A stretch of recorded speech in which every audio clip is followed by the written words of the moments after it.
Hey, okay, you don't know how many times it took for me to get that shot, right? My hands are so dry because of me washing my hands that I could, like, rub my freaking hands together and then the mere friction would cause an entire desert to sprout from underneath my palm. What am I saying? So you may be asking, Evan, it's been like a billion years since you've posted a video where you talk. And to that I say, you're wrong, it hasn't been that long. 7 months ago!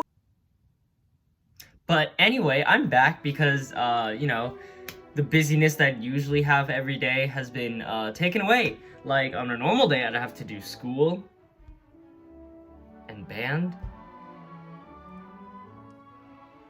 But that's all gone now. And because I've had so much time to do absolutely nothing, my brain just sort of, like, shut down. Like, I've recently settled into a strict daily routine of wake up, eat breakfast, practice, eat lunch, call friends. Yo, guys, we're friends, right? We're friends? Are we all friends? No! Oh, okay. No, we're not! Damn. Go outside, eat dinner, and sleep. Shoot, wait, bro, what time is it? It's 6 in the morning.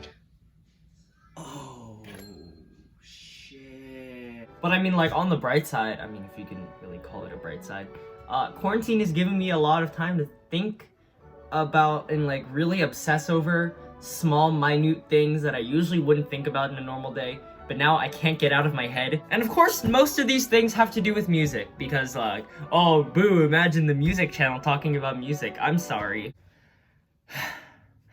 K-pop. A lot of people love it. A lot of people don't. I'm in the former. I know for most people there's like this sort of stigma around K-pop, but mostly I find the music nice to listen to. Yeah, so I think there's a bunch of really interesting musical things that go on in K-pop, but I'm really only going to talk about one today because, first of all, I don't want this video to be longer than it has to, and second of all, I don't think anyone really cares. So lately, I've been listening, and I've noticed that there's a lot of songs that manipulate the 5th degree of the scale. Hold on. Well, what do I mean by this? Well, okay, I'm gonna play a C major scale. Okay? Every note in the scale is classified by a number. So C, since it's a C major scale, C would be 1, okay? So, or the tonic if you want to be, like, all fancy, and music theory, E. So D, by that logic, would be the 2, or the 2nd. You can make chords out of these notes, okay? So C major can also be classified as the 1 chord because it's based off of C, which is the root, or the 1, or the tonic, or the whatever you want to call it. So one of the most common chords in Western music is the 5 chord. The 5 of C major is 1, 2, 3, 4, 5. G, okay? So G major. This is the 5 chord, or the dominant. The special thing about the 5 chord is that it has a very strong need to resolve to the 1 chord. So it doesn't resolve. But then, if I did like tension has been released. Okay, are you still with me? Hopefully, it's only gonna get more complicated from here. Okay, so sometimes in a chord, you can change a note to add some, like, spice. Here's a typical, I don't know, a D minor 7 chord. So it's D minor with an added 7th degree of the scale. So if we take D minor, the 7th degree would be C. So it's D minor 7. What if we take the 5th degree, which is A, so, and make that flat, okay? So instead of, we'd get, that's a D minor 7 flat 5 chord. And it's a much more colorful chord, so I would use it sparingly, but it's very, very powerful. And I love it so much. I love flat 5 chords. Okay, so what does this have to do with K-pop?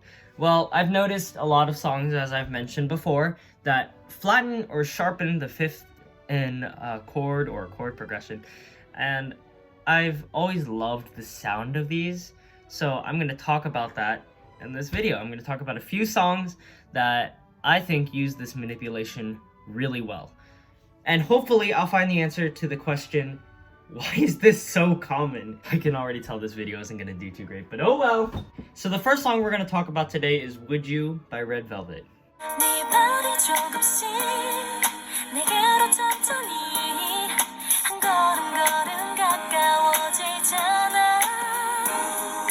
So not only does this song feature the sharp 5 of the key of E flat major, it also uses chromaticism, which is the use of notes that are right next to each other. So check out the bass line. We got, oh, why did I turn off my keyboard? Alright, so in the bass we got C, B natural, that's the sharp 5. C, B natural, B flat, E flat, F, B flat, E flat. Okay, I don't know, I really love this progression. I don't know why. So the use of B natural, which is the sharp 5 of E flat major, adds a lot of color to this chord progression, okay? And it also provides like a sense of direction, because we're going C, B natural, B flat, so we're going down chromatically. So it adds direction in the chord progression. And, well, okay. Technically, B natural is the flat 6, not the sharp 5, because again, we're going down. But, I just wanted an excuse to talk about this song, so like, shut up! The fact that I'm obsessing over these chords really shows how bored I am nowadays. Please help. This video is a cry for help. I'm literally going insane. Second song!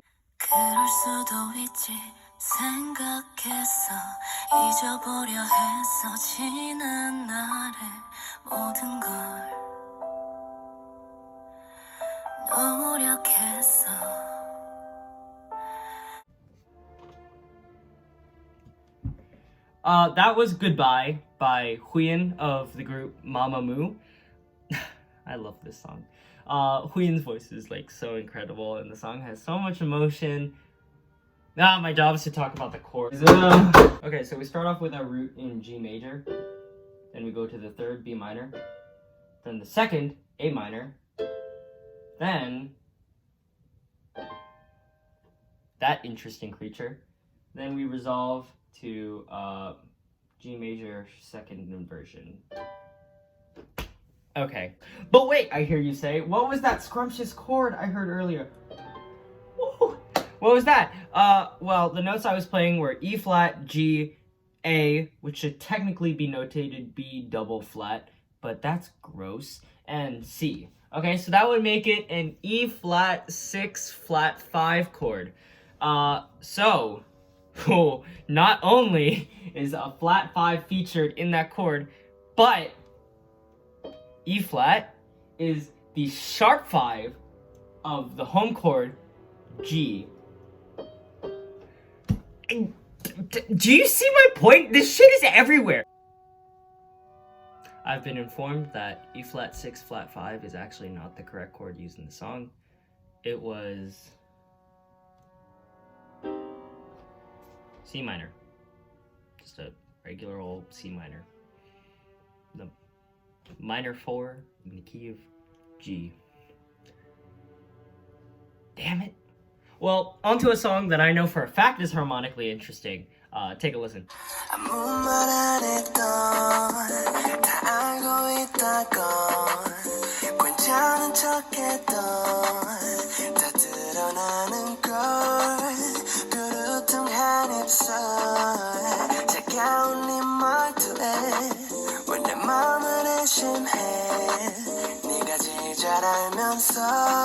Now this is my favorite song at the moment, Nappa by Crush.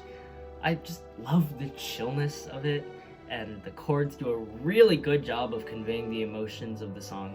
And in the pre-chorus, they use a lot of chord extensions, which are stuff like that. I can't play piano, by the way. I don't even know if that's correct hand technique. But we're not going to talk about that today. It would literally add 5 minutes to this already long and boring video. So this chord progression sort of like builds up tension until it like explodes in the last chord, and then it goes back to the home key, which I think is really cool. So it starts with B flat major 7. So it starts with a B flat major 7 chord, then it moves up chromatically to B diminished 7, then C minor 7, then it stops moving up chromatically and goes to juicy, scrumptious C minor 7 flat 5. So it's the first song I talked about, Would You by Red Velvet, but in reverse. Now we're going up chromatically. So altogether, it sounds something like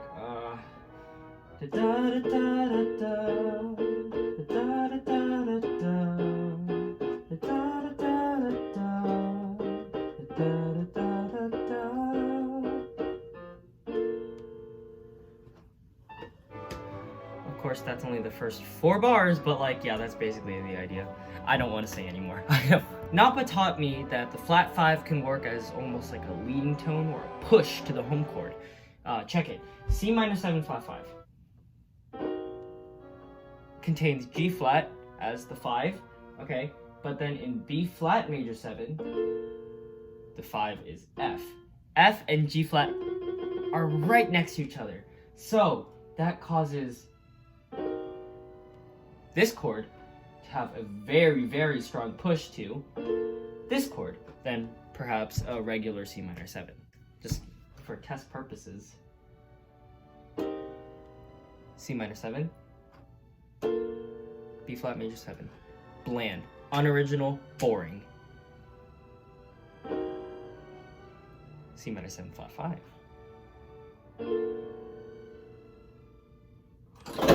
So to answer my question, K-pop songs manipulate the 5th in a given chord or chord progression to provide a stronger resolution to the 1 chord, to make the listener have a literal aneurysm like I just had back there, except in their heads. So now that I answered my big quarantine question, I can go into hibernation until school starts back up, because I have no reason to exist. Bye!